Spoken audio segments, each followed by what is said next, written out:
Perhatikan gambar-gambar ini. 11 Januari 2026. Laut Kaspia, pukul 4 pagi, 3 drone Ukraina melintasi langit. Mereka terbang lebih dari 950 km, melintasi wilayah Rusia dan pertahanan udara. Dan sekarang, mereka sedang mendekati target.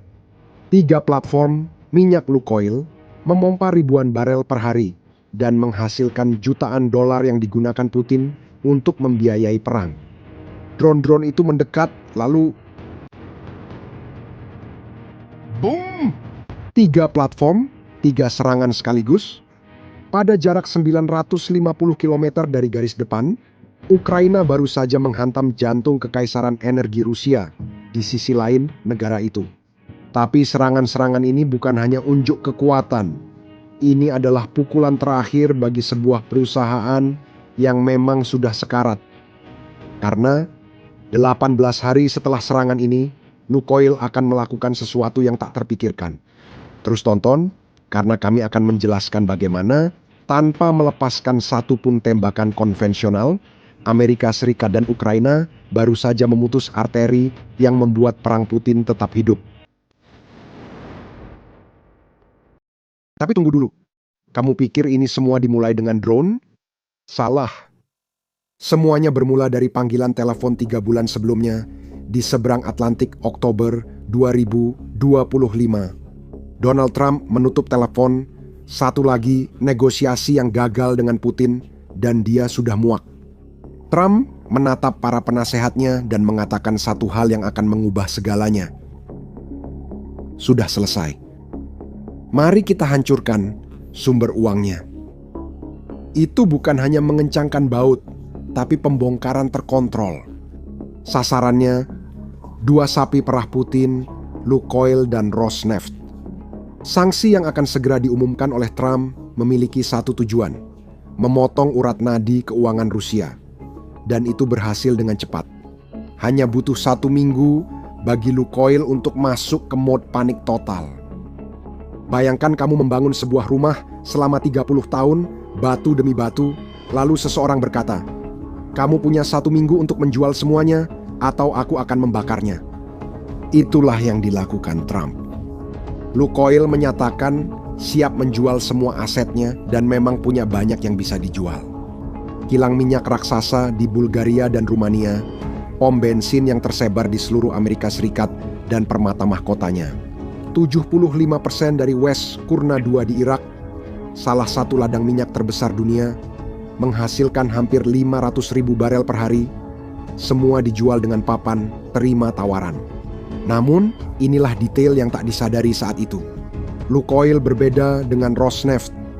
Rosneft milik negara dan akan diselamatkan Putin jika bangkrut, sedangkan Lukoil perusahaan swasta. Mereka membangun kerajaan sendiri selama puluhan tahun.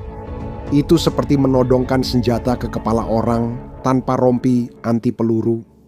Dan Inggris melihat apa yang dilakukan Trump dan berpikir, ide bagus. Tambah sanksi lagi. Lukoil sedang dicekik dari kedua sisi Atlantik. Dan ingat drone-drone yang kamu lihat di awal tadi?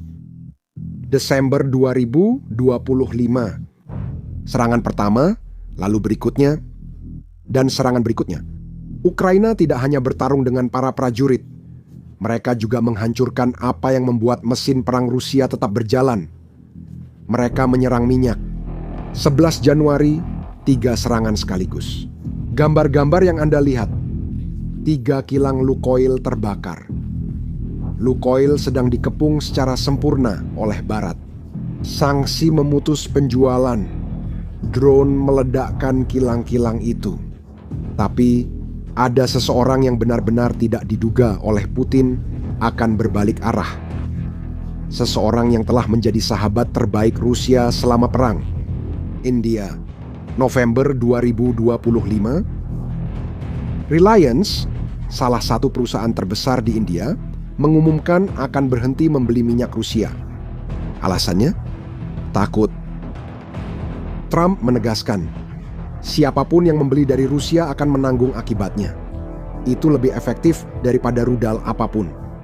Pembelian India anjlok dari hampir 2 juta barel per hari menjadi 1,5 juta. Hitung saja sendiri, artinya 500.000 barel hilang. 11 juta dolar tiap hari, lebih dari 4 miliar dolar per tahun lenyap begitu saja. Uang yang tak bisa lagi dipajaki Putin tak masuk ke kas perang. Harga minyaknya sangat tidak masuk akal, 22 dolar per barel. Rusia menjual minyak seharga itu. Tahukah kamu kapan harga minyak seperti itu terakhir? Tahun 2020 saat pandemi dan dunia berhenti. Putin menerima jumlah minyak Rusia yang sama seperti 20 tahun lalu. Seolah waktu mundur dan 20 tahun pertumbuhan hilang dalam semalam. Tahukah kamu apa yang terjadi dengan Rosneft? Perusahaan raksasa milik negara itu? Keuntungan turun 70%. Itu terjadi sebelum sanksi Oktober benar-benar diterapkan. Produksi minyak Rusia pada tahun 2025 mencapai tingkat terendah dalam 16 tahun. Rusia belum pernah memproduksi sedikit itu sejak 2009. Dan ada ironi yang kejam. Di sini, rubel sedang kuat, 17% lebih kuat dari yang diharapkan Putin. Biasanya itu baik, kan? Salah. Menjual dalam dolar tapi membayar dengan rubel membuat rubel kuat jadi masalah, karena setiap dolar yang didapat nilainya jadi lebih kecil saat ditukar ke rubel. Bank-bank Rusia sendiri telah menghitung setiap penurunan kecil dalam harga minyak menghapus miliaran dolar yang dibutuhkan Putin untuk perang. Lukoil mengalami kerugian dari segala sisi. Sanksi memotong penjualan, drone meledakkan platform, India menghilang, harga anjlok, rubel terlalu kuat. Itu adalah pengepungan yang sempurna. Lalu, para eksekutif Lukoil mendapat sebuah ide putus asa. Mereka ke Kremlin, topi di tangan, sungguh memohon. Lukoil ingin pemerintah Rusia mengubah aturan pajak karena dengan harga yang terus jatuh, perusahaan itu harus membayar 170 juta dolar kepada pemerintah, uang yang tidak mereka miliki. Bayangkan saja adegannya, para eksekutif dari salah satu perusahaan minyak terbesar di dunia duduk di sebuah ruangan di Kremlin memohon bantuan. Pemerintah Rusia mendengarkan semua argumen, angka, dan permohonan. Dan tidak melakukan apa-apa. Tidak ada bantuan, tidak ada kelegaan, tidak ada perubahan. Pesannya jelas, kalian sendirian. Urus sendiri. Dan kemudian 29 Januari 2026. 18 hari setelah 3 serangan di Laut Kaspia, suasana hening hingga akhirnya bom meledak. Lukoil membuat pengumuman.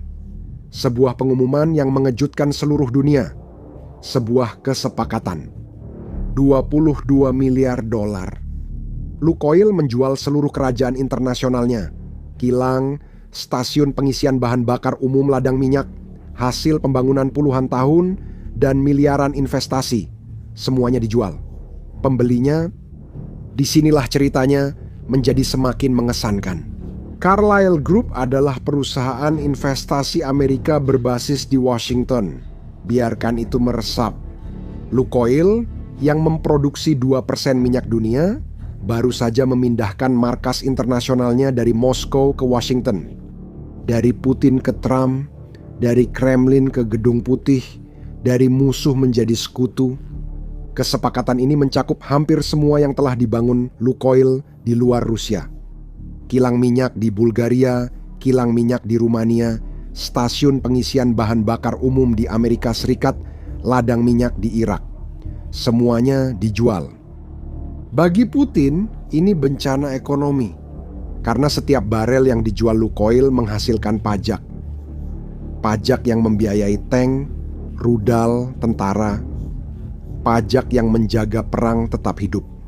Sekarang uang itu menuju Amerika Serikat. Kesepakatan masih menunggu persetujuan pemerintah Amerika, namun niatnya sudah jelas. Lukoil sedang mundur dari panggung global, dan Putin sedang kehilangan sumber pendapatan besar. Di Irak, pemerintah melihat semua ini dan memutuskan, kami tidak ingin lagi berbisnis dengan Rusia. lalu menasionalisasi operasi Lukoil di West Kurna II. Hampir 500.000 barel per hari disita. Kemitraan dengan Rusia kini terlalu beracun. Dan bukan hanya Lukoil yang menderita. Apa yang disebut armada bayangan Rusia, sekitar 900 hingga 1.400 kapal tanker yang digunakan Rusia untuk menghindari sanksi juga menghadapi mimpi buruk yang sama.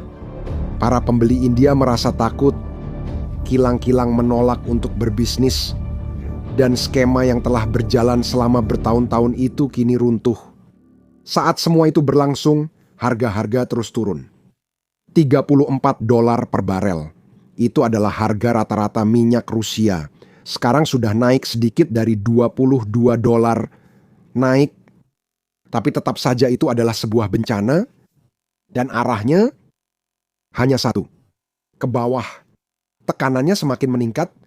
Ada usulan di Amerika Serikat untuk tarif 500%. 500% untuk negara manapun yang beli minyak Rusia.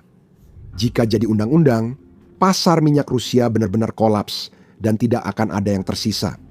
Amerika Serikat dan Ukraina berhasil melakukan sesuatu yang tampaknya mustahil. Mereka memutus sumber uang yang membuat perang Putin tetap berjalan.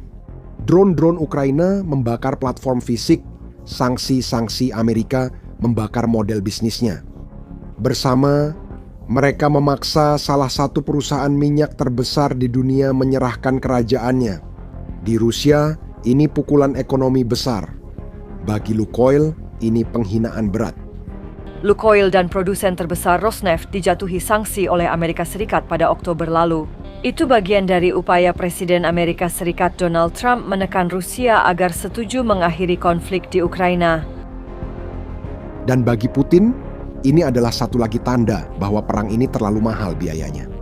Karena perang ini tidak hanya dimenangkan di medan perang dengan tank dan rudal. Perang ini juga dimenangkan di pasar minyak pada harga per barel, di kantor-kantor di Washington, di pusat-pusat komando drone di Ukraina. Lukoil baru saja membuktikan itu dengan cara terburuk. Sekarang, saya ingin tahu pendapat Anda. Menurut Anda, apakah sanksi ekonomi seperti ini lebih efektif daripada perang konvensional? Tinggalkan jawaban Anda di kolom komentar. Jika Anda menyukai video ini, bagikan kepada seseorang yang perlu memahami apa yang sebenarnya terjadi dalam perang ini, dan berlanggananlah ke kanal ini agar tidak ketinggalan video berikutnya. Sampai jumpa.